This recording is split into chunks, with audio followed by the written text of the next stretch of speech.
73세 김순예 어르신, 어제 저녁 냉장고 앞에서 5분을 멍하니 서 있었습니다. 뭘 꺼내려고 했는지 기억이 안 나요.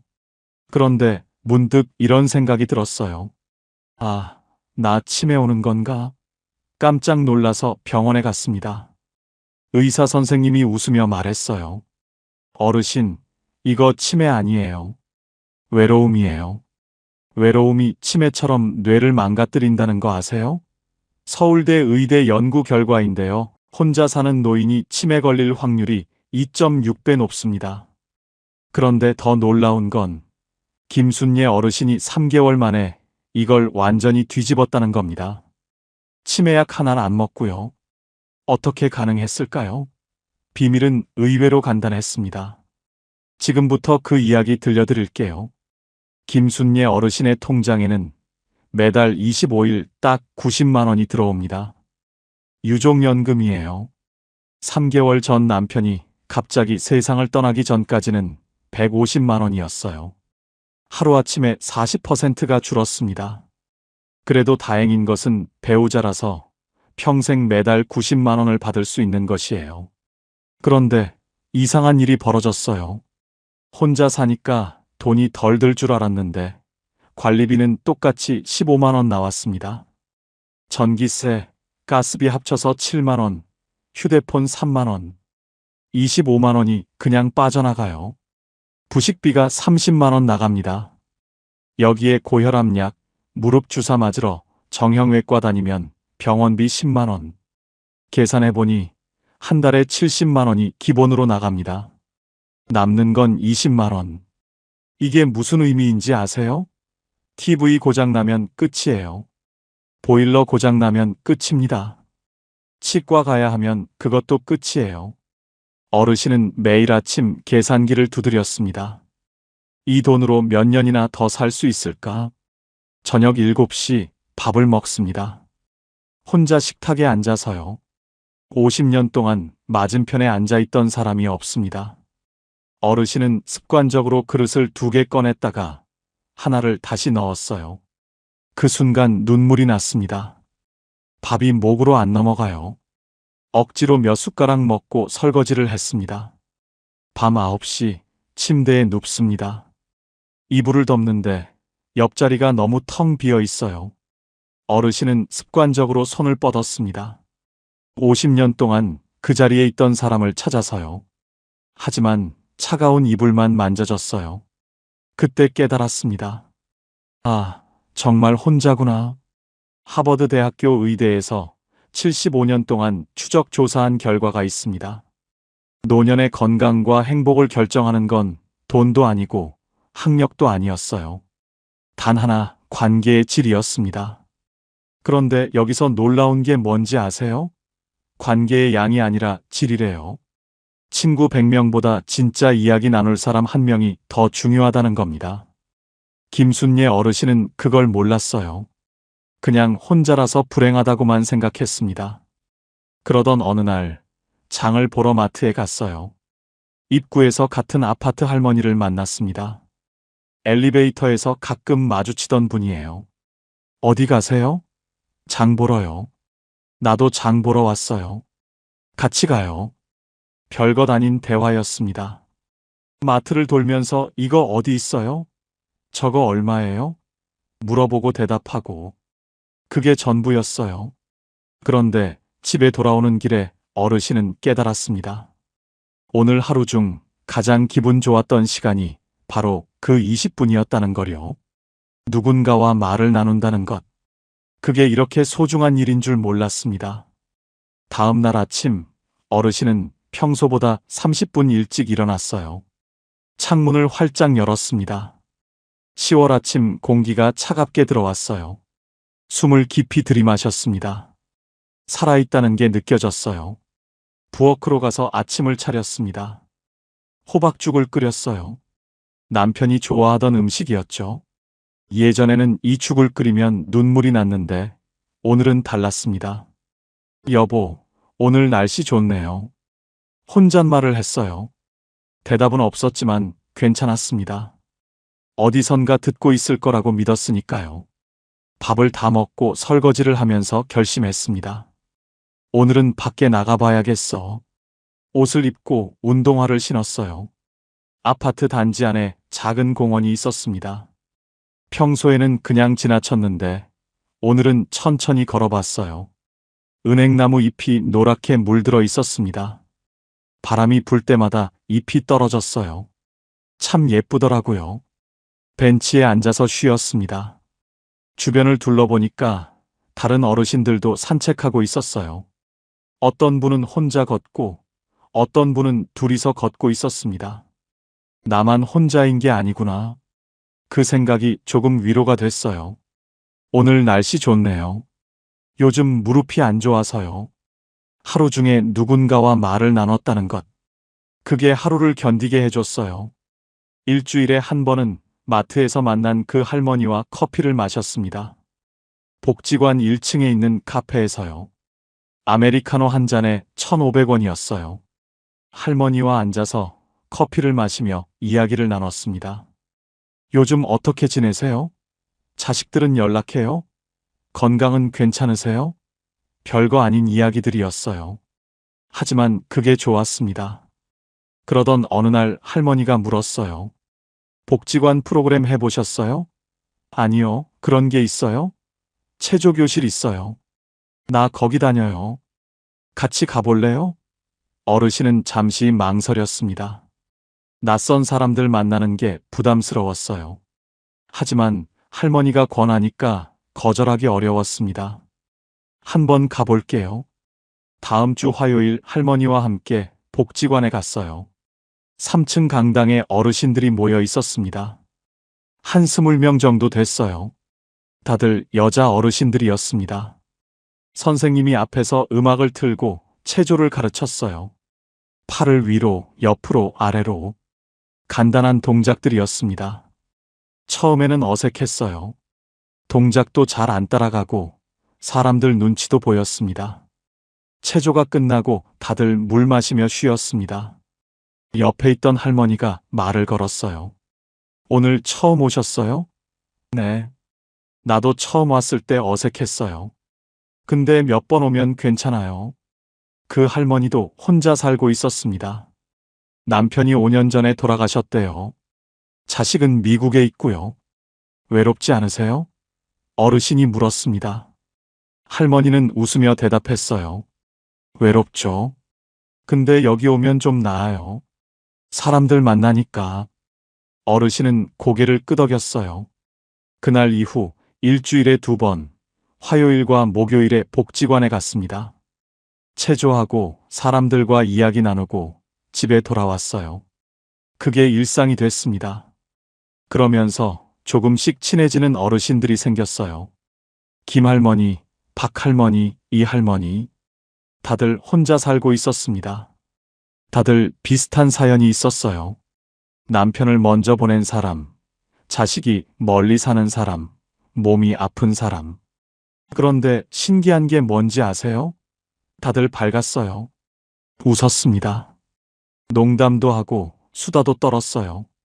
힘든 건 다 똑같은데 어떻게 저렇게 웃을 수 있을까? 어르신은 궁금했습니다. 어느 날 김할머니에게 물었어요. 할머니는 어떻게 그렇게 밝으세요? 김할머니는 잠시 생각하더니 말했습니다. 밝은 게 아니라 밝은 척하는 거예요. 집에 가면 나도 외로워요. 근데 여기서까지 우울하면 안 되잖아요. 그래서 웃는 거예요. 그 말이 어르신의 가슴에 와닿았습니다. 밝은 척하는 것도 용기구나. 그날 밤 어르신은 거울을 봤어요. 며칠 만에 보는 거울이었습니다. 거울 속 얼굴이 낯설었어요. 주름이 깊었고 머리가 휘었고 눈가가 처져 있었습니다. 이게 나구나. 슬펐어요. 늙었다는 게 실감났습니다. 하지만 동시에 이런 생각도 들었어요. 그래도 살아있구나. 거울 속 자신에게 말했습니다. 술래야 힘들지? 외롭지? 그래도 잘하고 있어. 눈물이 났어요. 혼자 울었습니다. 한참을 울고 나니까 조금 후련했어요. 그날 밤 어르신은 결심했습니다. 남편 방을 정리하기로요. 3개월 동안 손도 못 댔던 방이었어요. 문을 열 때마다 가슴이 아팠습니다. 하지만 이제는 해야 할 것 같았어요. 다음 날 아침 천천히 문을 열었습니다. 남편 냄새가 났어요. 옷장을 열었습니다. 남편이 입던 옷들이 걸려 있었어요. 하나하나 꺼냈습니다. 셔츠, 바지, 재킷, 스웨터. 손으로 만지며 기억했어요. 이 옷 입고 손주 돌잔치 갔었지. 이거 내가 사준 거지. 추억이 떠올랐습니다. 눈물이 났지만 계속했어요. 옷을 깨끗이 개서 상자에 담았습니다. 다 버릴 수는 없었어요. 몇 벌은 남겨뒀습니다. 그 중에 남편이 제일 좋아하던 스웨터가 있었어요. 회색 스웨터였습니다. 부드러운 울 소재였어요. 어르신은 그 스웨터를 입어봤습니다. 큰 사이즈였지만 따뜻했어요. 남편이 안아주는 것 같았습니다. 이건 내가 입어야겠다. 책상도 정리했어요. 서랍을 열었습니다. 남편이 쓰던 안경, 수첩, 펜이 있었어요. 수첩을 펼쳤습니다. 남편 글씨가 보였어요. 순례 생일 선물 사기, 병원 예약 수요일 2시, 전국 알기 이런 메모들이 적혀 있었습니다. 어르신은 그 글씨를 보며 울었어요. 남편이 자기를 생각했다는 게, 자기를 위해 이런저런 신경을 썼다는 게 고마웠습니다. 여보, 고마워요. 미처 말 못했는데 정말 고마웠어요. 수첩을 가슴에 안았습니다. 한참을 그렇게 있다가 책장에 꽂아뒀어요. 가끔 꺼내서 볼 작정이었습니다. 방을 다 정리하고 나니까 마음이 조금 가벼워졌어요. 남편을 지운 게 아니라 남편을 정리한 거였습니다. 이제 남편은 방에 있는 게 아니라 어르신 마음속에 있었어요. 도쿄대학교 노년학 연구팀이 발표한 자료가 있습니다. 혼자 사는 노인 500명을 5년 동안 추적 조사했대요. 그 중에서 건강하고 행복하게 사는 사람들의 공통점이 뭔지 아세요? 3가지였습니다. 첫째, 규칙적인 생활. 매일 같은 시간에 일어나고 자고 밥 먹는 사람들이 건강했어요. 둘째, 작은 사회 활동. 친구 많을 필요 없어요. 일주일에 2~3번 누군가와 이야기 나누면 충분했습니다. 셋째, 작은 목표. 거창할 필요 없어요. 오늘 산책하기, 오늘 밥 잘 먹기, 이런 작은 목표만으로도 충분했습니다. 김순례 어르신은 이 3가지를 자기도 모르게 하고 있었어요. 그렇게 3개월이 지났습니다. 김순례 어르신은 여전히 혼자 살고 있어요. 연금은 여전히 90만 원입니다. 남편은 돌아오지 않았어요. 자식들은 여전히 바빠요. 한 달에 1번 전화하면 다행이에요. 명절에나 볼까 말까 합니다. 외롭고 불안하고 가끔 눈물 나요. 하지만 예전과는 다릅니다. 이제는 혼자 사는 법을 알아요. 외로움과 함께 사는 법을 배웠습니다. 외로움은 없앨 수 없다는 걸 깨달았어요. 혼자 사는 한 외로움은 계속됩니다. 하지만 그게 전부는 아니에요. 외로움 속에서도 작은 기쁨이 있습니다. 아침에 눈을 떴을 때, 따뜻한 햇살이 들어올 때, 새가 지저귀일 때, 산책길에 꽃이 피었을 때, 누군가와 인사를 나눴을 때, 밥이 맛있을 때, 이런 작은 순간들이 하루를 채워요. 거창한 행복이 아니라 작은 만족으로 충분합니다. 어느 날 어르신은 깨달았어요. 행복은 큰 사건이 아니라 작은 순간들이구나. 복권 당첨되거나 갑자기 돈이 생기는 게 행복이 아니었어요. 오늘 아침 죽이 맛있었던 것, 산책길에 만난 할머니와 웃으며 인사한 것, 저녁에 읽은 책 구절이 마음에 와닿은 것. 그게 행복이었습니다. 어느 날 복지관에서 새로운 프로그램이 생겼습니다. 노래교실이었어요. 박할머니가 같이 가자고 했습니다. 나 노래 못해요. 괜찮아요. 다들 못해요. 그냥 재미로 하는 거예요. 어르신은 따라갔어요. 노래방 기계가 있었습니다. 트로트를 불렀어요. 남진, 나훈아, 패튀김. 옛날 노래들이었습니다. 어르신도 아는 노래였어요. 처음에는 부끄러웠습니다. 사람들 앞에서 노래 부르는 게 쉽지 않았어요. 하지만 다들 박수 쳐주고 웃어줬습니다. 어르신도 용기를 내서 한 곡 불렀어요. 울고 넘는 박달재를 불렀습니다. 남편이 좋아하던 노래였어요. 노래를 부르는데 눈물이 났어요. 가사가 슬펐습니다.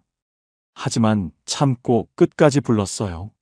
노래가 끝나자 모두 박수쳤습니다. 잘하셨어요. 목소리 좋으세요. 칭찬을 들으니까 기분이 좋았어요. 오랜만에 느끼는 감정이었습니다. 그날 밤 집에 돌아와서 어르신은 생각했어요. 오늘 참 좋았다. 노래 부르는 게 이렇게 즐거운 일인 줄 몰랐습니다.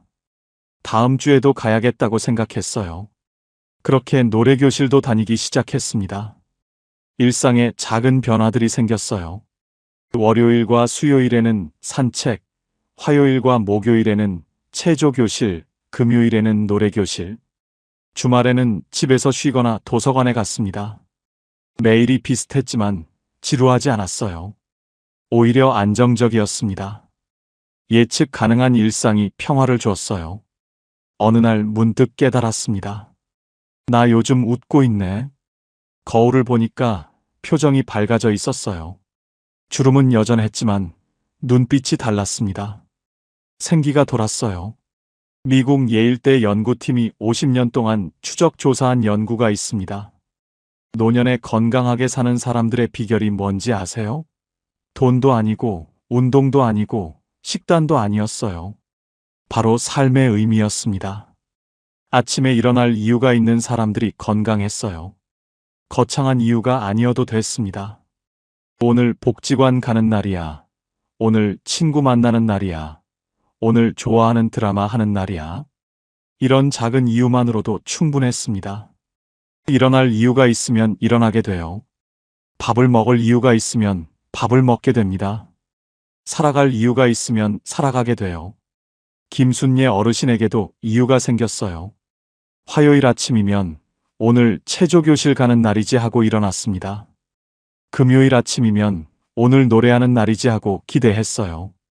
일요일 오후면 내일 산책 가야지 하고 계획을 세웠습니다. 작은 이유들이었지만 하루를 살아가게 만들었어요. 그러던 어느 날 딸에게서 전화가 왔습니다. 한 달 만이었어요. 엄마, 안녕하세요. 요즘 어떻게 지내세요? 응, 잘 지내. 건강은요? 괜찮아. 요즘 복지관 다녀. 복지관요? 응, 체조도 배우고 노래도 불러. 딸이 놀란 목소리로 말했어요. 엄마 목소리가 밝아지신 것 같아요. 어르신도 놀랐습니다. 자기 목소리가 밝아졌다는 걸 처음 알았어요. 그래? 네, 예전에는 기운이 없으셨는데 지금은 달라요. 전화를 끊고 나서 어르신은 생각했어요. 내가 정말 달라진 걸까? 거울을 봤습니다. 얼굴은 똑같았어요. 주름도 똑같고 흰 머리도 똑같았습니다. 하지만 뭔가 달랐어요. 표정이 달랐습니다. 눈빛이 달랐어요. 나 좀 밝아진 것 같네. 여보, 나 이제 괜찮아진 것 같아. 당신 없이도 살 수 있을 것 같아. 미안해. 하지만 고마워. 당신 덕분에 여기까지 왔어. 일기를 쓰면서 눈물이 났어요. 슬픈 눈물이 아니었습니다. 감사한 눈물이었어요. 6개월이 지났습니다. 김순례 어르신은 여전히 혼자 살고 있어요.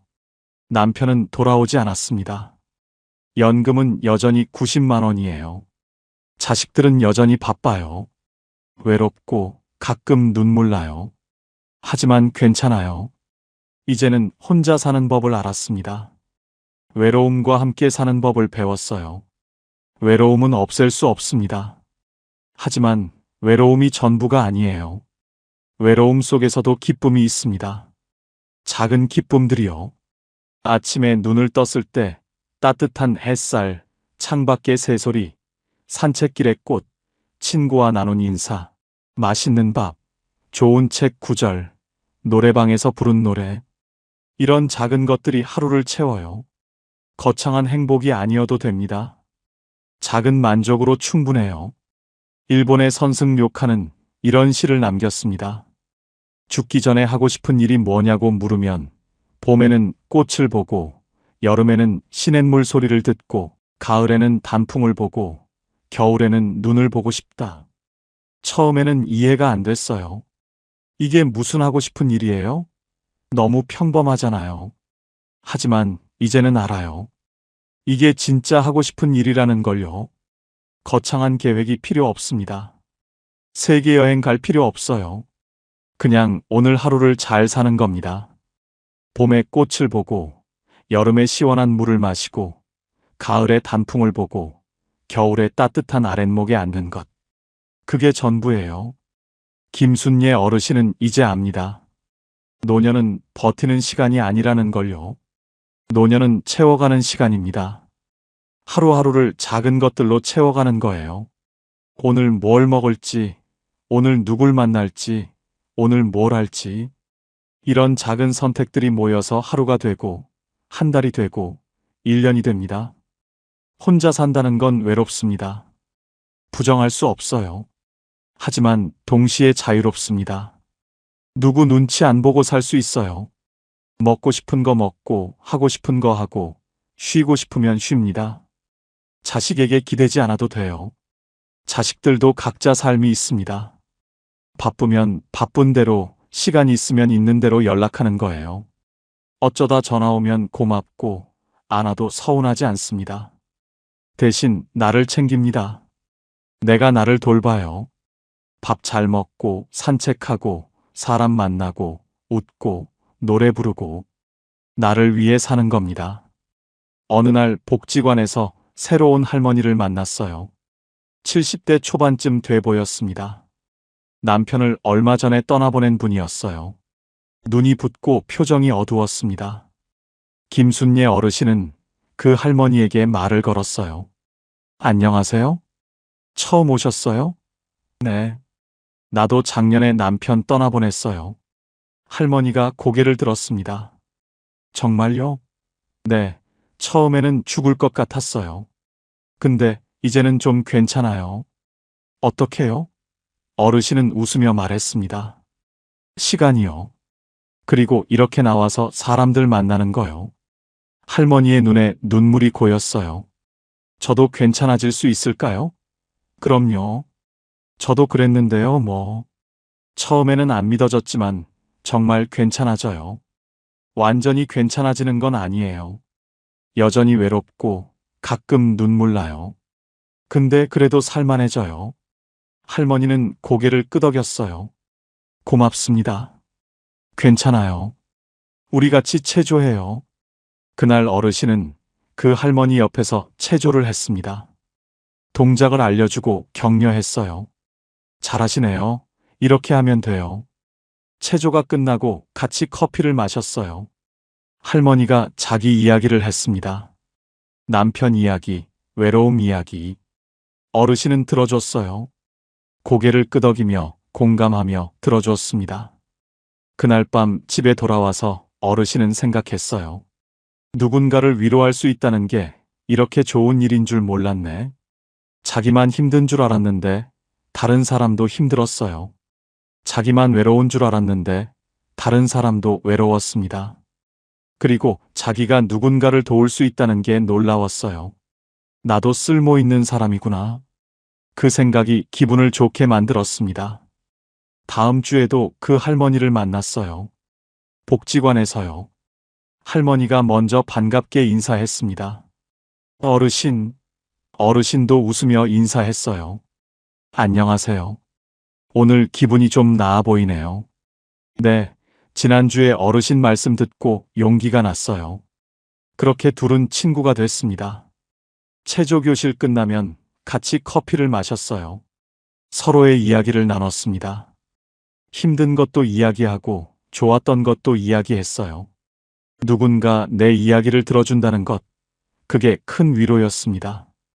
어느 날 그 할머니가 물었어요. 어르신은 요즘 행복하세요?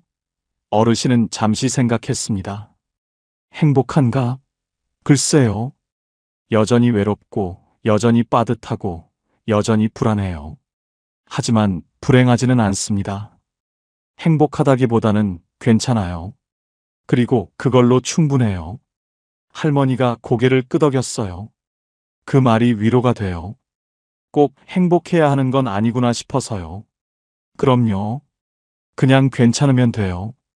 괜찮게 사는 것도 잘 사는 거예요. 두 사람은 웃었습니다. 그날 밤 어르신은 침대에 누워서 하루를 되돌아봤어요. 오늘도 괜찮은 하루였습니다. 아침에 일어나서 밥을 먹고 산책을 하고 복지관에 가서 친구를 만났어요. 저녁에 집에 와서 밥을 먹고 책을 읽었습니다. 평범한 하루였어요. 특별한 일은 없었습니다. 하지만 나쁘지 않았어요. 오히려 좋았습니다.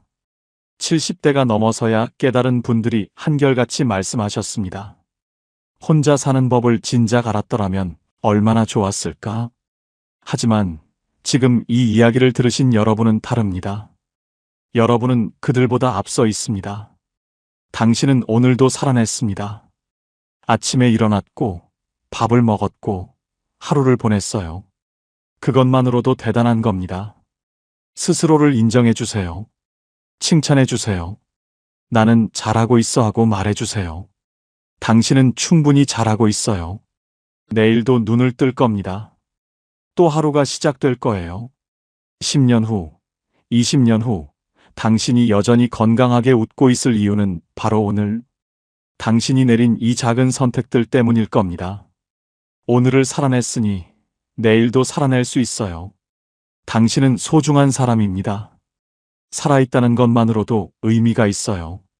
오늘도 내일도 여러분이 행복하시길 진심으로 응원합니다. 73세 김순예 어르신, 어제 하루 종일 핸드폰만 들여다봤습니다. 큰딸한테서 연락 왔나? 작은아들한테서 문자 왔나? 저녁 8시까지 아무것도 없었어요. 그때 거울에 비친 자신의 얼굴을 봤어요. 내가 언제부터 이렇게 초라해졌지? 서울대 노년학 연구팀 조사 결과에 보면 65세 이상 어르신의 40%가 일주일에 한 번도 자식과 연락하지 않는다고 합니다. 그런데 더 놀라운 건 자식과 매일 연락하는 어르신이 오히려 우울증 위험이 2배 높다는 것입니다. 왜일까요? 기대가 크면 실망도 크니까요. 김순예 어르신은 이걸 깨달은 후 단 한 가지를 바꿨습니다. 그 후 놀라운 일이 벌어졌어요. 지금부터 중요한 이야기 시작합니다. 제 이름은 김순예입니다. 올해 73이에요.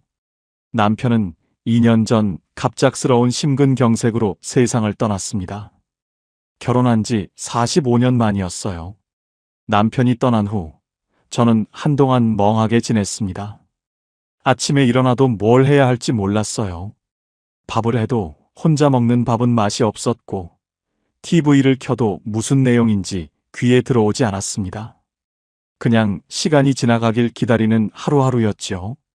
심리학자들은 이걸 배우자 상실 후 정체성 혼란이라고 부른답니다. 50년 가까이 누구의 아내로 살다가 갑자기 혼자가 되면 내가 누구인지조차 잊어버리게 된다는 거예요. 저도 그랬습니다. 김순예라는 사람이 누구인지, 뭘 좋아하는지, 어떻게 살아야 하는지 모든 게 막연했어요. 자식들이 걱정했어요. 큰딸이 엄마, 우리 집으로 오실래요? 라고 물었지만 저는 고개를 저었습니다. 괜찮아. 엄마 혼자서도 잘 살 수 있어. 그렇게 말했지만 사실은 확신이 없었어요. 정말 혼자서 잘 살 수 있을까? 남편 없이도 괜찮을까? 하지만 자식들한테 짐이 되고 싶지 않았습니다. 이미 다들 자기 인생이 있고 바쁘게 살아가는데 늙은 엄마까지 떠안고 살게 할 순 없었어요. 그래서 혼자 살기로 했습니다.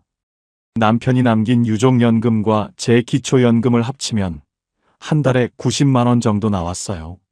서울에 사는 동갑내기 친구 박순자 씨는 한 달에 120만 원 받는다고 했는데 저는 그보다 적었지만 그래도 감사했습니다. 집은 전세로 살고 있었고 전세금은 아직 여유가 있었으니 당장 살아가는 데는 문제가 없었습니다. 돈이 많지는 않았지만 제가 검소하게 살면 충분했어요. 복지관에서 만난 어르신이 말씀하시더군요. 노후엔 3가지만 있으면 돼. 건강, 돈, 그리고 혼자 있을 용기. 그때는 무슨 말인지 잘 몰랐는데 지금은 알 것 같아요. 문제는 돈이 아니었습니다. 외로움이었어요. 신문에서 읽었는데 노인 중 30%가 하루 종일 말을 한마디도 하지 않는 날이 일주일에 2~3번 있다고 하더군요. 아침에 안녕이라고 인사할 사람도 저녁에 잘 자라고 말할 사람도 없었어요. 그 침묵이 저를 조금씩 잠식해 들어왔습니다. 사람은 사회적 동물이라고 하잖아요. 누군가와 연결되어 있다는 느낌이 없으면 정신적으로 무너진다고 합니다. 저도 그랬어요. 그러다 보니 자연스럽게 자식들 생각이 났어요. 큰딸은 결혼해서 아이 2 키우며 살고 작은 아들은 아직 미혼인데 회사 일이 바빠서 주말에도 거의 일한다고 했어요. 둘 다 서울에 살고 저는 경기도 외곽에 혼자 살았습니다. 차로 1시간 정도 거리였지만 자주 보긴 어려웠지요. 처음엔 일주일에 1번씩 전화가 왔습니다. 엄마, 잘 지내? 응, 잘 지내지. 밥은 잘 먹어? 먹지, 걱정 마. 짧은 통화였지만 그 통화 하나로 일주일을 버텼어요. 자식들 목소리를 듣는 것만으로도 힘이 났습니다. 전문가들은 이걸 정서적 의존이라고 부른답니다. 어느 날부터 저는 전화를 기다리기 시작했어요. 아침에 일어나면 핸드폰을 확인하고 점심 먹고 나서도 확인하고 저녁에 누우면서도 확인했습니다. 부재중 전화가 있나? 문자가 왔나? 아무것도 없으면 서운했어요. 오늘도 연락 없구나? 그러다가 제가 먼저 전화를 걸곤 했습니다. 지은아, 엄마야. 뭐해? 큰딸은 대부분 엄마, 지금 애들 밥 먹이는 중이야. 이따 전화할게라고 했어요. 그런데 시간이 지나도 딸한테 전화가 안 왔습니다. 깜빡한 거겠지요. 작은 아들은 엄마, 회의 중이야. 나중에 전화할게요. 라고 했어요. 역시 밤이 늦었는데도 아들에게서 전화는 안 왔습니다. 저는 그럴 때마다 괜찮아. 바쁜 거지 뭐. 라고 스스로를 달랬습니다. 하지만 마음속 어딘가에서는 서운함이 쌓여갔어요. 나는 이렇게 기다리는데 자식들은 나를 잊고 사는 것 같았습니다. 그러다 문득 생각했어요. 내가 언제부터 이렇게 초라해졌지? 예전에는 안 그랬는데. 남편이 있을 때는 자식들 전화 없어도 괜찮았는데. 지금은 왜 이렇게 자식들 전화 하나에 일희일비하는 걸까? 전화가 오면 하루가 행복하고 전화가 안 오면 하루가 우울한 이런 사람이 되어버린 걸까? 복지관 상담사 선생님이 말씀하시더군요. 어르신들 중에 자식 전화 기다리다가 우울증 오시는 분들이 많아요. 기대가 클수록 실망도 크니까요.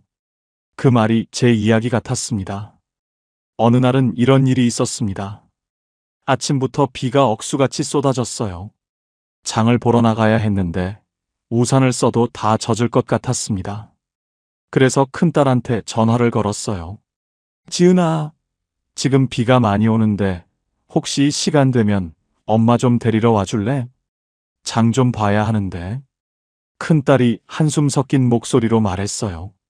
엄마, 오늘 진짜 안 돼. 둘째가 열이 나서 병원 가야 해. 그리고 큰애 학원 데려다 줘야 하고. 정말 미안해, 엄마. 아, 그래, 지은아. 엄마 괜찮아. 병원 잘 다녀와. 라고 말하고 전화를 끊었습니다. 괜찮다고 말했지만 전화를 끊고 나니 눈물이 났어요. 손자가 아픈데 병원 가야 하는 건 당연하죠. 저도 이해해요. 근데 왜 이렇게 서운한 걸까요? 왜 이렇게 혼자라는 게 무겁게 느껴지는 걸까요? 저는 그날 장을 보러 나가지 않았습니다. 그냥 집에 있는 라면을 끓여 먹고 하루 종일 누워 있었어요. 비 오는 소리를 들으면서 천장을 보면서 생각했습니다. 나는 왜 이렇게 되었을까? 언제부터 내 삶의 중심이 자식이 되어버린 걸까? 남편이 떠나고 나서 무의식 중에 제가 자식들한테 기대기 시작한 것 같았어요. 외로움을 자식들이 채워주길 바라고, 심심함을 자식들이 달래주길 바라고, 내 하루를 자식들이 의미 있게 만들어주길 바랐던 겁니다. 그런데 자식들은 그런 제 마음을 몰랐어요. 아니, 알았다고 해도 감당할 수 없었을 겁니다. 자식들도 각자의 삶이 있으니까요. 가족 상담 전문가가 쓴 책을 도서관에서 봤는데 이런 구절이 있더군요. 노년의 부모가 자식에게 정서적으로 과도하게 의존하면 자식은 죄책감과 부담감 사이에서 고통받고 부모는 기대와 실망 사이에서 무너진다. 딱 제 이야기였습니다. 그 후로 저는 패턴을 발견했습니다. 자식들한테 전화가 왔을 때와 안 왔을 때의 제 기분 변화를요. 전화가 오면 하루가 밝아졌어요. 오늘 딸이 전화했어. 아들이 안부 물어봤어. 그 생각만으로도 기분이 좋아지고 밥맛도 나고 TV도 재미있게 봤습니다. 그런데 전화가 며칠 안 오면 점점 우울해졌어요. 오늘도 연락 없네. 나는 이렇게 기다리는데 얘들은 나를 잊었나 봐. 그러다 제가 먼저 전화를 걸게 되고 통화가 짧게 끝나면 서운해하고 서운해하는 제 자신이 또 초라하게 느껴지고 이런 반복이었습니다. 그러던 어느 날 저는 깨달았어요. 문제는 자식들이 아니라는 것을요. 자식들은 나쁘지 않았어요. 전화 안 하는 것도 저를 미워해서가 아니었고 바빠서 깜빡한 것뿐이었습니다. 제가 아플 때는 달려왔고 명절에는 꼭 찾아왔고 용돈도 가끔 보내줬어요. 나쁜 자식들이 아니었습니다. 오히려 제 또래 친구들 이야기 들어보면 제 자식들은 잘하는 편이었어요. 친구 하나는 1년 내내 자식 얼굴 한 번 못 본다고 하더군요. 문제는 제가 너무 많은 걸 기대하고 있다는 거였어요. 자식들이 제 외로움을 채워주길 바라고, 제 하루를 의미 있게 만들어주길 바라고, 저를 잊지 말아달라고 바라고 있었던 겁니다. 그 기대가 클수록 실망도 컸고, 실망이 클수록 제 자존감은 낮아졌습니다. 자식에게 기대면 기댈수록 저는 더 작아지고 있었어요. 노인심리 전문의가 라디오에서 말하더군요. 노년의 행복은 기대치와 반비례합니다. 기대가 높을수록 불행해지고, 기대가 낮을수록 작은 것에도 감사하게 됩니다. 그 말이 제 가슴을 찔렀습니다. 그래서 저는 결심했습니다. 기대하지 않기로. 쉬운 결심은 아니었어요. 습관처럼 핸드폰을 확인하게 되고 무의식 중에 전화를 기다리게 되니까요. 하지만 저는 의식적으로 노력했습니다. 아침에 일어나면 핸드폰을 바로 확인하지 않기, 자식들한테서 연락 오길 기다리지 않기, 대신 제가 할 일을 찾기. 처음엔 너무 어색했어요. 아침에 눈 뜨면 제일 먼저 핸드폰을 보는 게 습관이었는데 안 보려니까 손이 근질근질했습니다. 그래도 참았어요. 대신 일어나서 세수하고 창문 열어 환기시키고 간단하게 스트레칭하고 아침 먹고 설거지하고 그 다음에 핸드폰을 봤습니다. 신기하게도 조금만 시간을 미루니까 마음이 덜 조급해지더군요. 처음 일주일은 정말 힘들었어요. 자식들한테서 전화가 안 와도 괜찮은 척 하려니까 마음이 힘들었습니다. 일주일쯤 지났을 때 큰딸한테서 전화가 왔어요. 엄마, 요즘 왜 전화 안 해? 무슨 일 있어? 저는 웃으며 말했습니다. 아니야, 괜찮아. 엄마 잘 지내고 있어. 내가 바쁜 거 아니까 전화 안 한 거야. 딸이 말했어요. 엄마, 미안해. 요즘 정신 없어서 전화 못했어. 건강하지? 응, 건강해. 걱정 마. 통화는 짧았지만 예전과 다른 게 있었어요. 저는 서운하지 않았습니다. 딸이 전화를 안 한 것도, 통화가 짧게 끝난 것도 이상하게 괜찮았어요. 왜냐하면 기대하지 않았으니까요. 기대하지 않으니까 실망도 없었고, 실망이 없으니까 마음이 편했습니다. 그날 저는 깨달았어요. 기대하지 않는 게 이렇게 마음을 편하게 만드는구나. 자식들이 전화를 해도 고맙고 안 해도 괜찮은 그런 마음. 그게 진짜 편안함이었습니다. 불교에서 말하는 무집착이 이런 거구나 싶었어요. 집착하지 않으면 고통도 없다는 것. 그 후로 저는 의식적으로 제 삶에 집중하기 시작했어요. 자식들 생각하는 시간을 줄이고 제가 할 수 있는 일들을 찾았습니다. 아침에 일어나면 동네 한 바퀴 산책하기, 점심 먹고 나서 도서관 가서 책 읽기, 저녁엔 TV 보다가 일기 쓰기. 별것 아닌 일상이었지만 그 일상이 제 하루를 채워줬어요. 예전엔 자식들 전화 하나로 하루가 좌우됐는데 이제는 제 루틴으로 하루가 채워졌습니다. 산책을 하면서 동네 사람들과 인사도 나누게 됐어요. 매일 같은 시간에 산책하다 보니 비슷한 시간에 산책하는 분들이 보이더군요. 처음엔 가볍게 목례만 했는데 나중엔 안녕하세요라고 인사하게 되고, 그러다 보니 오늘 날씨 좋네요. 요즘 건강은 어떠세요? 이런 대화도 나누게 됐습니다. 깊은 관계는 아니었지만 그 짧은 인사와 대화가 제 하루에 작은 온기를 더해줬어요. 사회학자들이 말하는 약한 유대의 힘이라는 게 이런 거구나 싶었어요. 꼭 깊은 관계가 아니어도 일상에서 마주치는 사람들과의 가벼운 교류만으로도 외로움이 줄어든다는 거요. 저녁에는 일기를 썼어요. 별다른 일이 없는 날도 썼습니다. 오늘은 날씨가 흐렸다. 산책하다가 길고양이를 봤다. 점심은 된장찌개를 끓여 먹었다. 오후에 도서관에서 책을 읽었는데 좋은 구절이 있었다. 이런 식으로요. 쓰다 보니 신기한 게 별것 아닌 하루인데도 글로 쓰면 의미가 생기더군요. 내 하루가 헛되지 않았다는 느낌. 그게 위안이 됐습니다. 심리치료사가 쓴 책에서 읽었는데 일기 쓰기는 자기 긍정의 도구랍니다. 별것 아닌 하루도 기록하면 의미가 생기고 그 축적이 삶의 가치를 만들어낸다는 거예요. 시간이 흐르면서 제 마음에 놀라운 변화가 생겼어요. 자식들한테서 전화가 와도 예전처럼 가슴이 두근거리지 않았습니다. 그냥 전화 왔네 하고 받았어요. 통화도 길게 하지 않았습니다. 안부 묻고 잘 지내고 있다고 말하고 그걸로 충분했어요. 전화가 안 와도 괜찮았습니다. 서운하지 않았어요. 자식들도 바쁘게 살고 있겠지 하는 마음으로 넘어갔습니다. 그러다 보니 제 기분이 일정해졌어요. 예전엔 자식들 전화 하나로 하루가 행복하거나 우울했는데 이제는 그런 기복이 없었습니다. 매일이 비슷하게 평온했어요.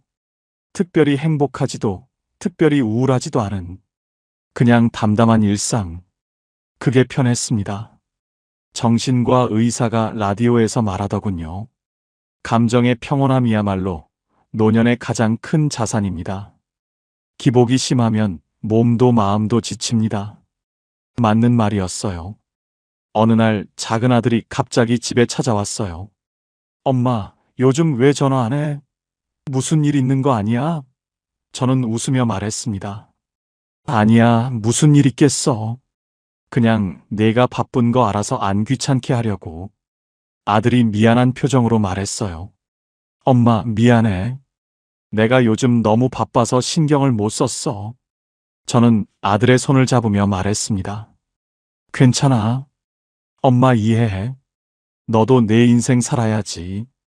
엄마는 엄마 혼자서도 잘 살 수 있어. 아들이 눈을 크게 뜨며 물었어요. 엄마, 진짜 괜찮아? 저는 고개를 끄덕였습니다. 응, 진짜 괜찮아. 예전엔 외로웠는데 요즘은 괜찮더라. 할 일도 생기고 사람들도 만나고 엄마 나름대로 잘 지내고 있어. 그 말을 하면서 저 스스로도 놀랐어요. 정말 괜찮았거든요. 거짓말이 아니었습니다. 아들이 돌아가고 나서 저는 거울을 봤어요. 제 얼굴이 예전보다 밝아 보였습니다. 주름은 그대로지만 표정이 달라진 거예요. 무언가에 짓눌려 있지 않은 자유로운 표정이었습니다. 어느 날 큰딸이 손주들 데리고 놀러 왔어요. 오랜만에 보는 손주들이 너무 반가웠습니다. 예전 같았으면 왜 이렇게 오랜만에 왔어? 엄마 보고 싶지도 않았어? 이런 말을 했을 텐데, 이제는 그냥 어서 와, 할머니가 얼마나 보고 싶었는지 몰라. 라고 말했어요. 서운함 없이요. 손주들이 집안을 뛰어다니며 놀고 딸이 부엌에서 커피를 타왔습니다. 우리는 거실에 앉아 이런저런 이야기를 나눴어요. 딸의 일상, 손주들 학교 생활, 사위 이야기. 저는 그냥 들었습니다. 예전엔 나는 요즘 이래, 나는 이렇게 외로워하면서 제 이야기를 많이 했는데, 이제는 그냥 들어주는 게 편했어요. 딸도 편해 보였어요. 예전엔 제가 외로움을 토로하면 딸이 미안해하는 게 보였거든요. 하지만 지금은 그런 부담 없이 편하게 이야기하더군요. 대화 중에 딸이 말했어요. 엄마, 요즘 정말 좋아 보여. 뭔가 달라졌어. 저는 웃으며 말했습니다. 그래? 뭐가 달라졌는데? 딸이 잠시 생각하더니 말했어요. 예전엔 엄마가 뭔가 애쓰는 것 같았는데, 지금은 편해 보여. 무리하지 않는 느낌? 정확한 표현이었어요. 저는 더 이상 애쓰지 않았습니다. 자식들의 사랑을 얻으려고, 자식들의 관심을 받으려고 애쓰지 않았어요. 그냥 있는 그대로의 저로 살고 있었습니다. 가기 전에 딸이 말했습니다. 엄마, 사실 말인데 예전엔 엄마한테 전화하는 게 좀 부담스러웠어. 미안한 얘기지만 전화하면 엄마가 외롭다고 하시고 그럼 내가 더 자주 와야 하나 하는 죄책감이 들었거든. 근데 요즘은 편해. 엄마가 혼자서도 잘 지내시니까 나도 마음 편하게 전화할 수 있어. 그 말을 듣고 저는 알았어요. 제가 자식들에게 기대지 않으니까 자식들도 편해졌다는 걸요. 제가 전화를 기다리고 외로움을 호소하고 자주 연락하라고 했을 때 자식들은 부담스러웠을 겁니다. 효도해야 한다는 의무감과 그럴 시간이 없다는 현실 사이에서 괴로워했겠지요. 하지만 제가 괜찮다고 하니까 자식들도 편하게 자기 삶을 살 수 있게 된 겁니다. 관계가 가벼워지니까 오히려 더 자주 연락이 오더군요. 의무가 아니라 진심으로요. 지금 제 하루는 이렇습니다. 아침 6시에 일어나서 간단하게 체조하고 세수하고 아침 먹습니다. 혼자 먹는 밥이지만 천천히 씹으며 먹어요. TV에서는 아침 뉴스가 나오고 저는 그걸 들으며 설거지를 합니다. 8시쯤 되면 산책을 나가요. 동네 한 바퀴 천천히 걸으면서 하늘도 보고 나무도 보고 지나가는 사람들과 인사도 나눕니다. 산책하고 돌아오면 9시 반쯤 돼요. 그러면 집에서 쉬다가 10시쯤 도서관에 갑니다. 도서관에서 2시간 정도 책을 읽어요. 요즘은 법정 스님의 수필을 읽고 있는데 이런 구절이 있더군요. 소유를 줄일수록 자유로워지고 기대를 낮출수록 행복해진다. 제 요즘 삶을 딱 표현한 말 같았어요. 점심은 집에 와서 간단하게 해 먹어요. 국 끓이고 반찬 꺼내서 혼자 먹습니다. 오후엔 낮잠을 자거나 TV를 봅니다. 드라마를 보기도 하고 다큐멘터리를 보기도 해요. 저녁은 일찍 먹어요. 6시쯤 먹고 설거지하고 저녁 산책을 나갑니다. 저녁 산책은 짧게 집 주변만 돌아요. 어두워지면 집에 들어와서 씻고 일기를 쓰고 책을 조금 더 읽다가 10시쯤 잡니다. 별것 아닌 하루입니다. 특별한 일도 없고 극적인 변화도 없어요. 하지만 이 하루가 저는 괜찮습니다. 아니, 괜찮은 정도가 아니라 행복합니다. 예전처럼 자식들 전화를 기다리느라 하루를 허비하지 않아요. 제 하루를 제가 채우고 있습니다. 노년학 전문가가 강연에서 말하더군요. 행복한 노년의 비결은 루틴입니다. 매일 반복되는 작은 일상이 삶의 안정감을 만들어냅니다. 정말 그런 것 같아요. 물론 가끔은 외롭습니다. 저녁에 혼자 앉아 있으면 남편 생각이 나고 자식들 생각이 나요. 같이 밥 먹던 시절이 그립고 시끌벅적하던 집안이 그립습니다. 하지만 그 외로움을 자식들이 채워줄 수는 없다는 걸 알아요. 자식들도 자기 삶이 있고 자기 가족이 있으니까요. 저는 그 외로움을 그냥 받아들입니다. 아, 오늘은 외롭구나. 그렇게 인정하고 따뜻한 차 한 잔 마시고 창밖을 보다가 일찍 잡니다. 그러면 다음 날 아침엔 또 괜찮아요.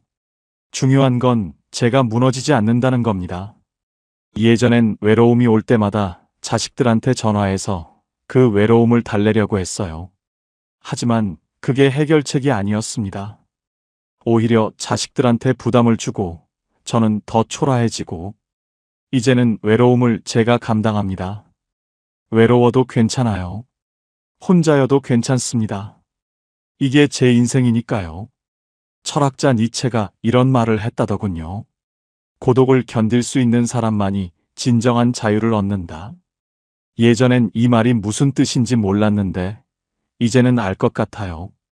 연금 90만 원으로 사는 게 부유하지는 않지만 그래도 살만합니다. 검소하게 살면 충분해요.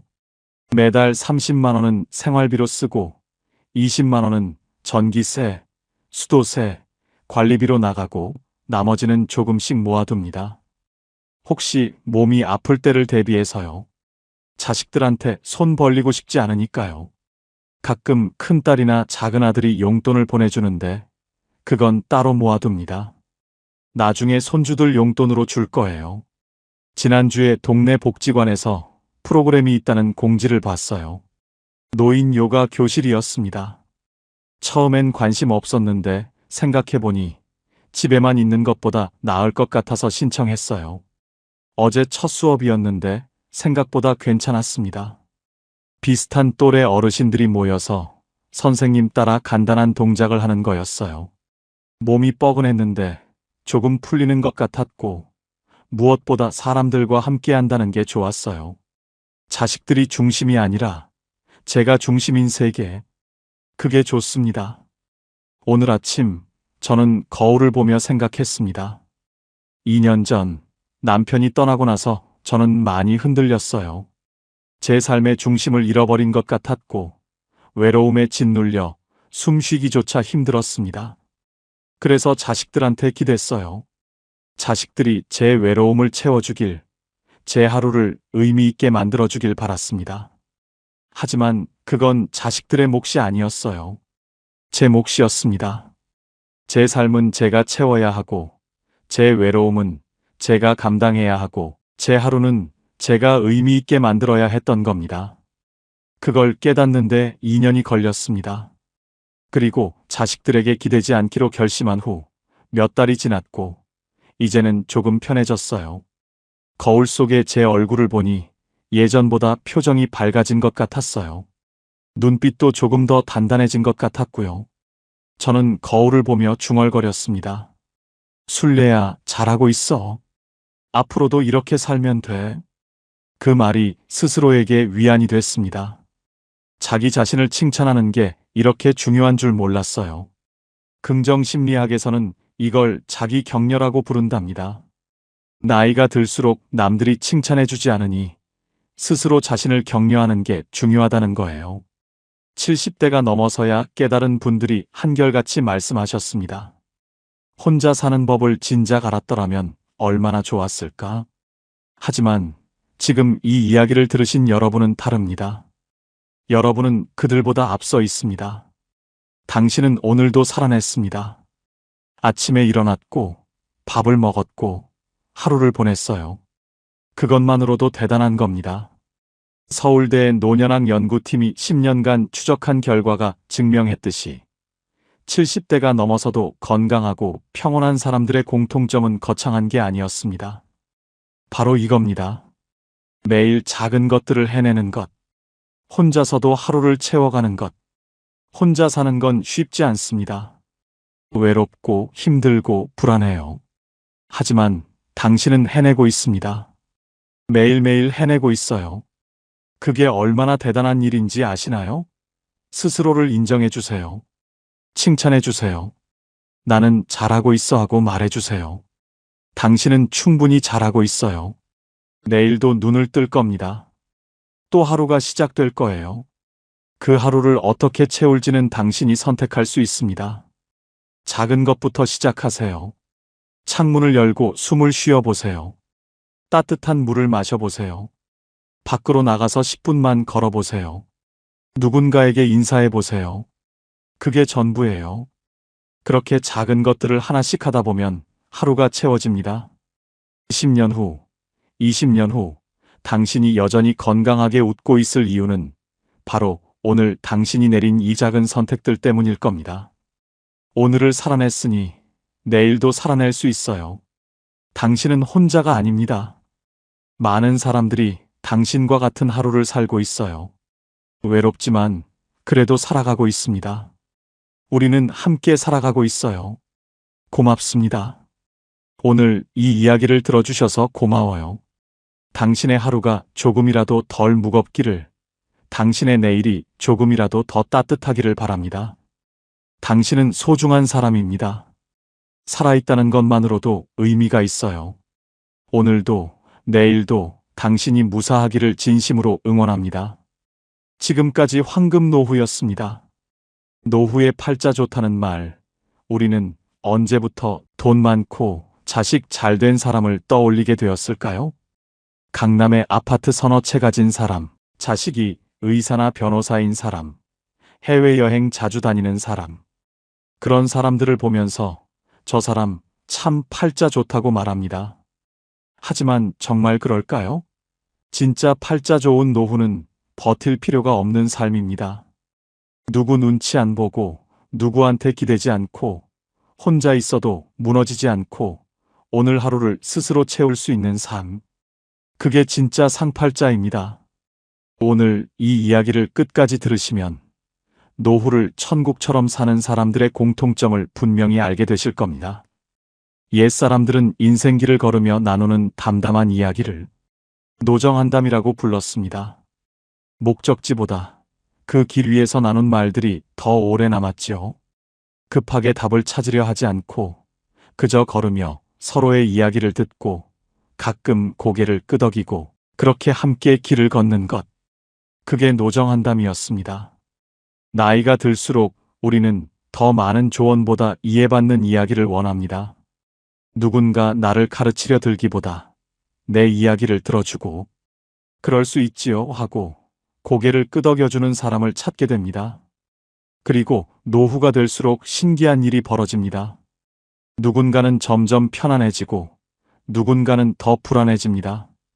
똑같이 나이를 먹는데 어떤 사람은 하루하루가 평온하고 어떤 사람은 하루하루가 무거워집니다. 놀랍게도 그 차이는 돈, 자식, 명예 때문이 아닙니다. 돈 많은 노인이 불안해하고 자식 잘된 노인이 외로워하고 명예 있던 노인이 초라해하는 경우를 우리는 주변에서 봅니다. 반대로 돈은 많지 않아도 평온한 노인, 자식과 자주 만나지 않아도 담담한 노인, 크게 이룬 것 없어도 당당한 노인도 있습니다. 실제 노년 상담 사례에서도 삶의 만족도를 가르는 기준은 전혀 다른 곳에 있었습니다. 재산 규모도 아니고 자식의 성공도 아니고 건강 상태도 아니었습니다. 그렇다면 무엇이 노후를 가른 걸까요? 오늘은 인생 후반길에서 만난 가장 팔자 좋은 사람의 공통점을 노정한담처럼 조용히 나눠보려 합니다. 화려하지 않지만 살아보니 가장 중요했던 것들, 당연해 보이지만 지켜보니 가장 어려웠던 것들, 그 이야기를 시작합니다. 우리는 팔자 좋다는 말을 잘못 이해하고 살았습니다. 팔자 좋은 노후는 돈 많은 노후, 자식 잘된 노후, 건강한 노후라고 생각했습니다.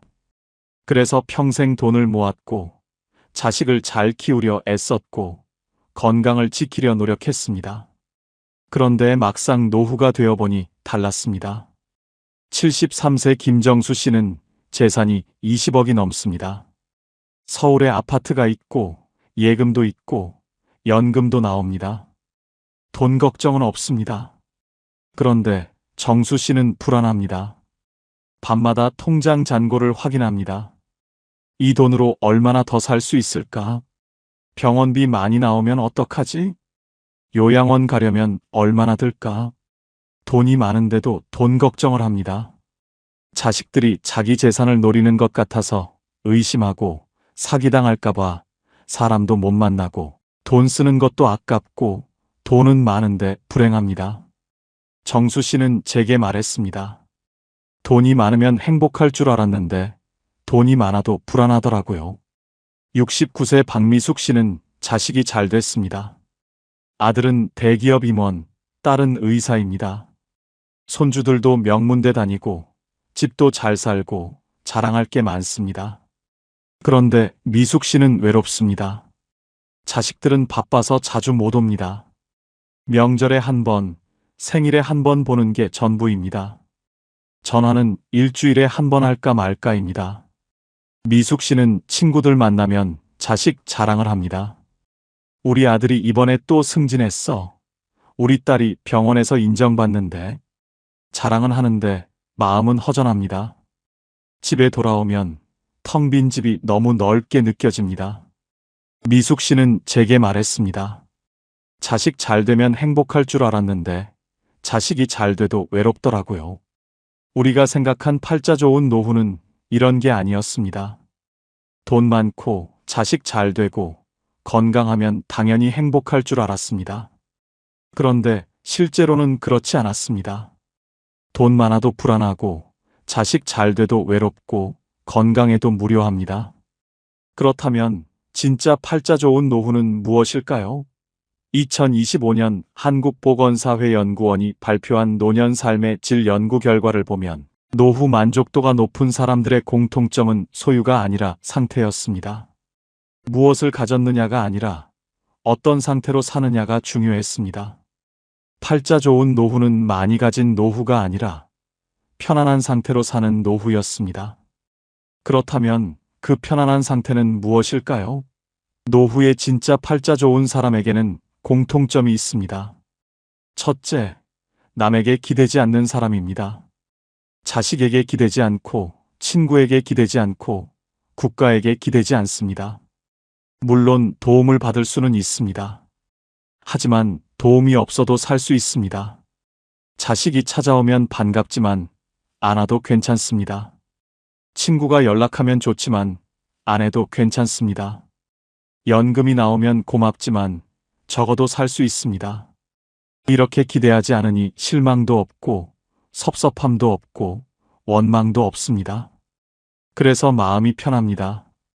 72세 이경자 씨는 혼자 삽니다. 자식은 외국에 있고 친구도 많지 않고 연금도 적습니다. 그런데 경자 씨는 편안합니다. 나는 나만 챙기면 되니까 편해요.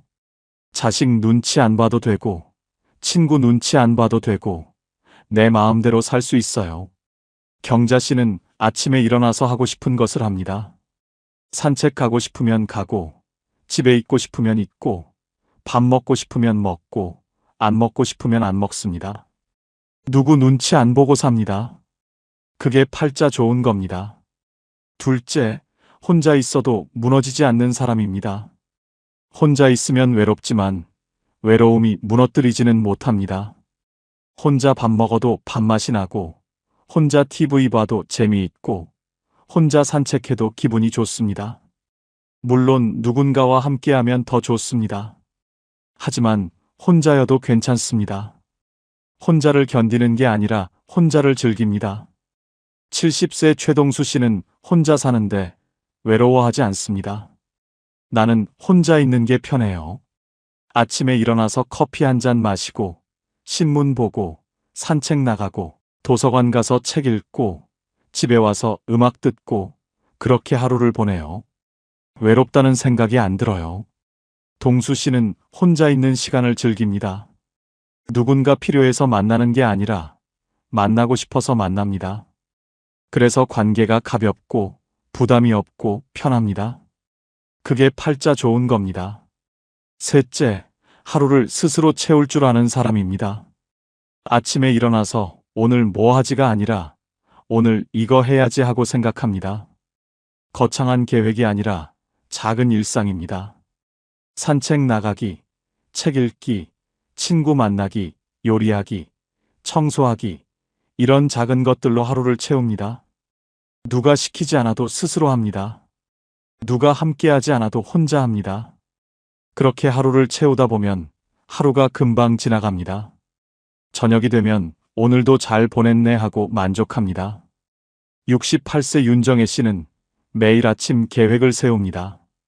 오늘은 산책 가고, 도서관 가고, 점심은 김치찌개 끓여 먹고, 오후에는 드라마 보고, 저녁에는 친구한테 전화하고 이렇게 하루를 계획합니다. 거창하지 않습니다. 그냥 일상입니다. 그런데 이렇게 계획하고 실천하다 보면 하루가 의미 있어집니다. 정혜 씨는 저녁에 일기를 씁니다.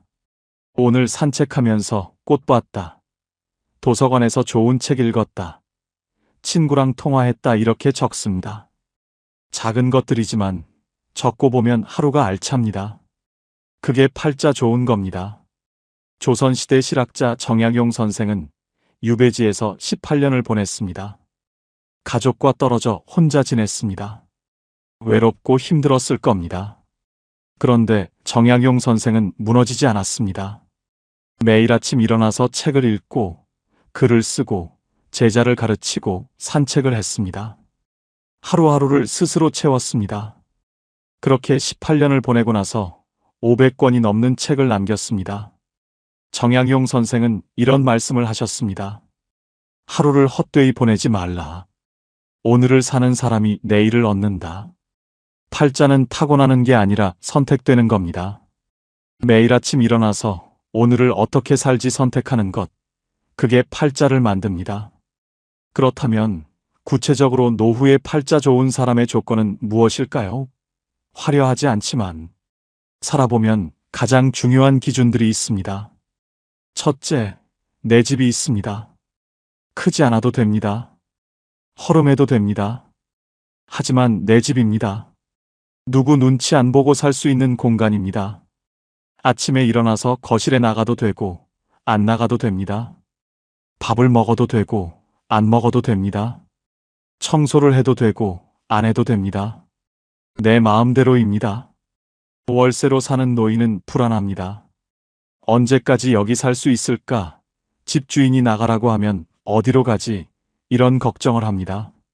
자식 집에 사는 노인도 불편합니다. 거실에 나가려다가 며느리 눈치 보고 냉장고 열려다가 사위 눈치 보고 방에만 있습니다. 하지만 내 집이 있으면 자유롭습니다. 그게 팔자 좋은 겁니다. 둘째, 빚이 없습니다. 돈이 많지 않아도 됩니다. 하지만 빚은 없습니다. 갚아야 할 돈이 없으니 마음이 편합니다. 매달 이자 걱정 안 해도 되고 독촉 전화 받을 일도 없고 밤에 편하게 잠을 잡니다. 빚이 있는 노인은 잠을 못 잡니다. 밤마다 계산기를 두드립니다. 이자가 얼마지? 원금은 언제 갚지? 죽기 전에 갚을 수 있을까? 걱정이 끝이 없습니다. 하지만 빚이 없으면 편합니다. 적게 살아도 내 것이니까 편합니다. 그게 팔자 좋은 겁니다. 셋째, 고정 수입이 있습니다. 크지 않아도 됩니다. 하지만 매달 일정하게 들어옵니다. 연금이든 임대 수입이든 이자 수입이든 뭐든 매달 들어오는 돈이 있습니다. 이 돈으로 관리비 내고 밥 사 먹고 병원 가고 그렇게 살 수 있습니다. 고정 수입이 없는 노인은 불안합니다. 이번 달은 어떻게 살지? 다음 달은 어떻게 하지? 걱정이 끝이 없습니다. 하지만 고정 수입이 있으면 편합니다. 적어도 계획을 세울 수 있습니다. 그게 팔자 좋은 겁니다. 넷째, 몸이 아직 내 말을 듣습니다. 건강하지 않아도 됩니다. 여기저기 아픈 데가 있어도 됩니다. 하지만 내가 움직이고 싶으면 움직일 수 있습니다. 화장실 혼자 갈 수 있고, 밥 혼자 먹을 수 있고, 옷 혼자 입을 수 있습니다. 완전히 건강하지 않아도 기본적인 것은 혼자 할 수 있습니다. 누워있는 노인은 불행합니다. 화장실 가려면 누군가 도와줘야 하고, 밥 먹으려면 떠먹여줘야 하고, 옷 입으려면 입혀줘야 합니다. 자존심이 상합니다. 하지만 혼자 움직일 수 있으면 자유롭습니다. 그게 팔자 좋은 겁니다. 다섯째, 교통이 편합니다. 집 근처에 버스 정류장이 있고, 지하철역이 있고, 마트가 있고, 병원이 있습니다. 걸어서 갈 수 있는 거리에 다 있습니다. 외진 곳에 사는 노인은 불편합니다. 장 보러 가려면 택시 타야 하고, 병원 가려면 자식 차 얻어 타야 하고, 나갈 때마다 눈치 봅니다. 하지만 교통이 편하면 자유롭습니다. 버스 타고 어디든 갈 수 있습니다. 그게 팔자 좋은 겁니다. 여섯째, 혼자 밥을 먹을 수 있습니다. 누군가 차려주지 않아도 됩니다. 혼자 라면 끓여 먹고, 밥 해 먹고, 김치 꺼내 먹습니다. 맛있지 않아도 됩니다. 거창하지 않아도 됩니다. 하지만 혼자 해 먹을 수 있습니다. 혼자 못 해 먹는 노인은 의존적입니다. 누군가 해줘야 밥을 먹습니다. 자식이 안 오면 굶고, 도우미가 안 오면 굶습니다. 하지만 혼자 해 먹을 수 있으면 자유롭습니다. 그게 팔자 좋은 겁니다. 일곱째, 내일 할 일이 있습니다. 거창한 일이 아닙니다. 내일 도서관 가야지, 내일 친구 만나야지, 내일 청소해야지, 이런 작은 일입니다. 하지만 내일 할 일이 있으니 내일이 기다려집니다. 할 일 없는 노인은 무료합니다. 내일도 그냥 집에 있겠지. 내일도 TV만 보겠지. 내일이 안 기다려집니다. 하지만 할 일이 있으면 내일이 기다려집니다. 그게 팔자 좋은 겁니다. 여덟째, 통장에 비상금이 있습니다. 많지 않아도 됩니다. 1,000만 원 정도면 됩니다. 갑자기 돈 쓸 일이 생겨도 당황하지 않습니다. 이가 아파서 치과 가야 하면 가고, 안경이 망가져서 새로 맞춰야 하면 맞추고, 보일러가 고장나서 고쳐야 하면 고칩니다. 비상금 없는 노인은 불안합니다.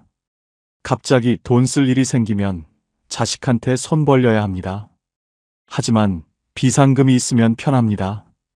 그게 팔자 좋은 겁니다. 아홉째, 마음 편한 사람이 한 명 있습니다.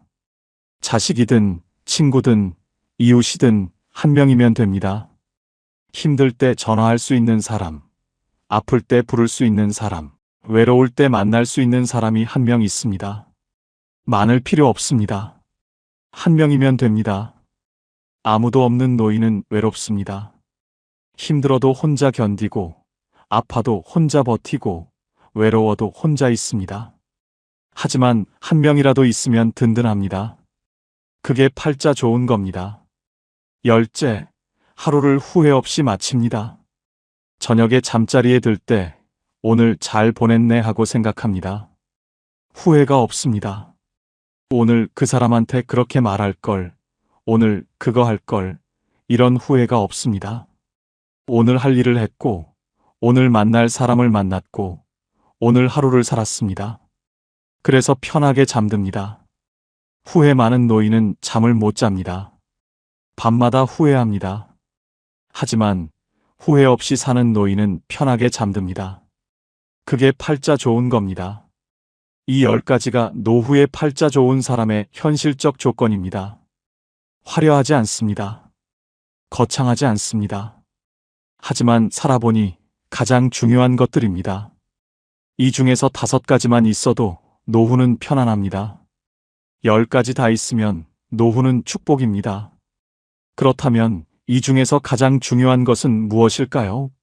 노후에 가장 상팔자인 사람의 핵심 5가지를 말씀드리겠습니다.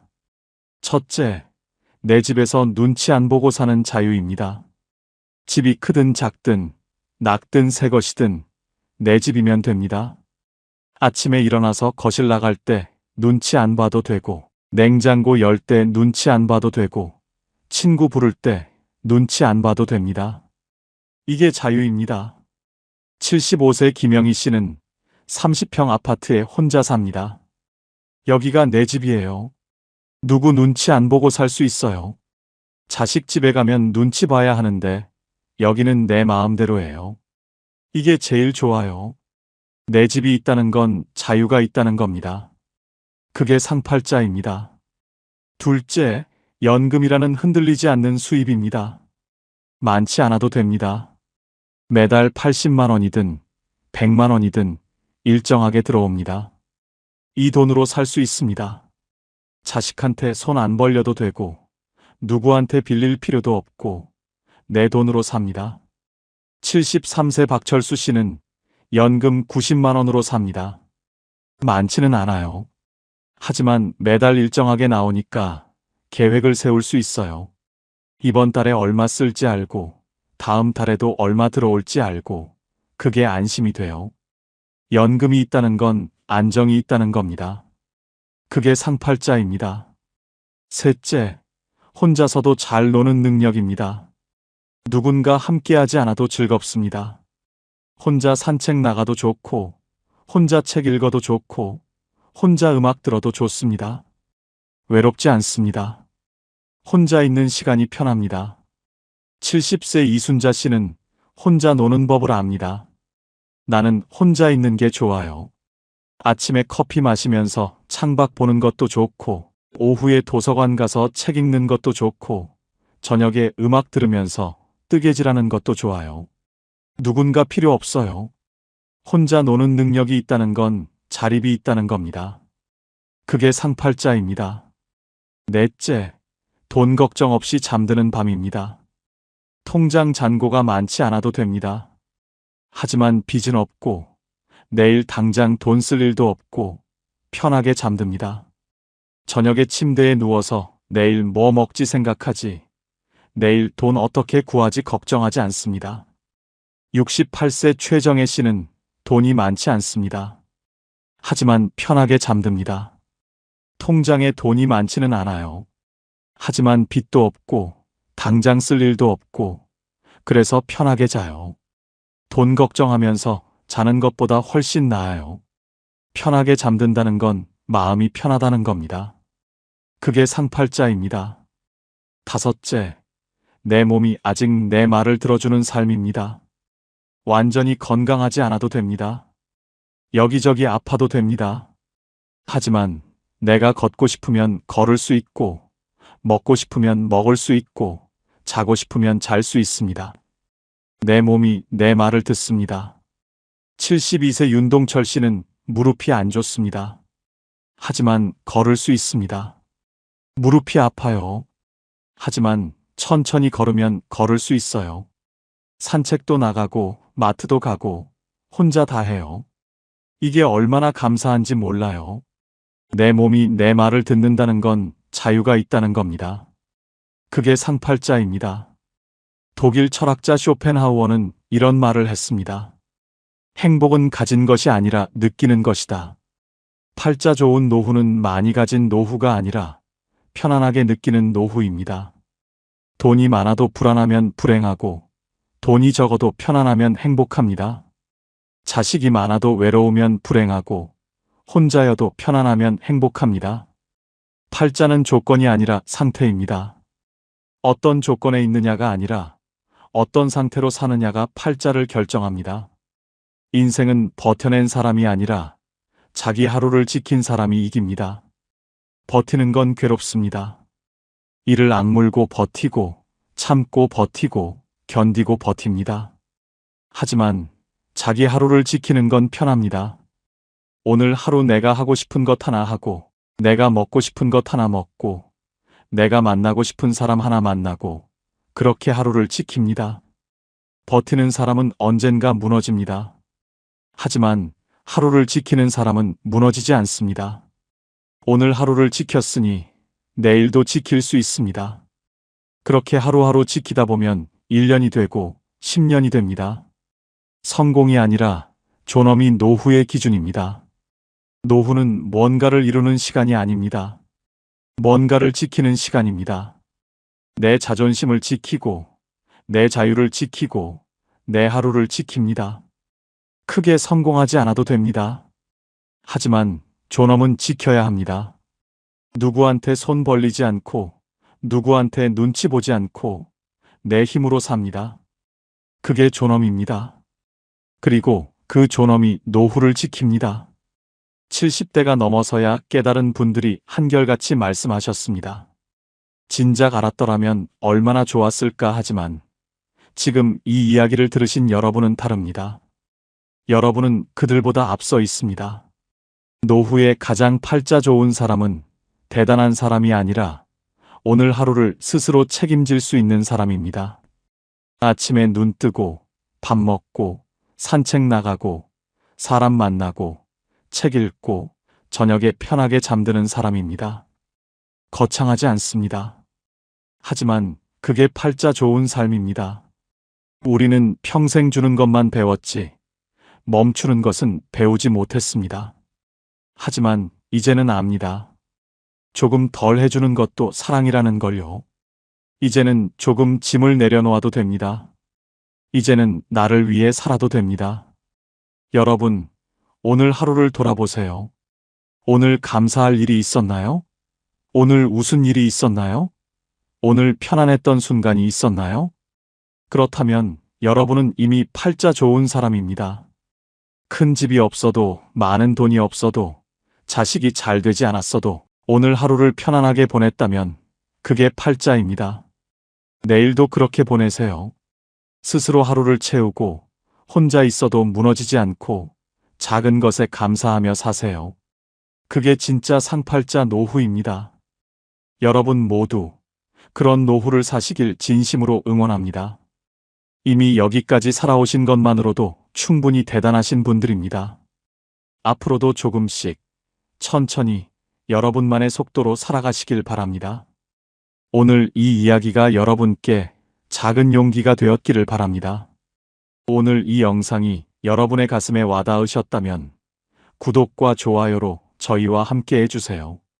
그리고 댓글로 여러분의 이야기를 들려주시면 정말 기쁠 것 같아요. 여러분 한 분 한 분 모두 평온하고 행복한 노후를 보내시길 진심으로 바랍니다. 지금까지 황금노후였습니다. 감사합니다.